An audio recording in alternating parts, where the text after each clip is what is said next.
All right, so recently in New Zealand there was a shooting that left 50 people dead, and obviously that's pretty bad in itself, but to make matters worse, it was live streamed on Facebook, so it was really seen by, probably millions upon millions of people. And that garnered a lot of media attention, and it kind of raises the question of, okay, well, what do we do about this stuff? What can we do about it? How do we go about regulating it, controlling it, and hopefully preventing it?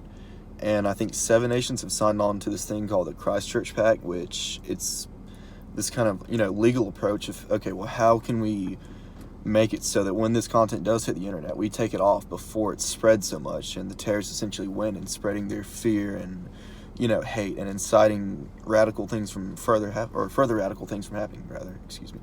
And then Facebook has come out and said that they're working on their algorithms to detect it quicker and more efficiently and take it down sooner. And also they're working on their kind of manual means, so having employees parse through flagged content and make sure it's appropriately flagged, then take it down as it should be. And I think just because it's the internet's kind of this wild, wild west sort of place, and there's not all too much regulation, that's why, and the nature of it, that's why stuff like this happens and content like this gets put on the internet, because we don't have means yet to detect it before it's put on and determine, okay, this is radical, this does not belong on our platform. And through social contract theory, we agree that we should follow laws that lie in our best interests. So defamation laws, you can't talk bad about people just to degrade their reputation or maybe their business, because that's just not based on fact and it's not rational, so we make it a law. And this is kind of explicit, but child pornography, people don't want to see child pornography, so it's a law that it's not okay.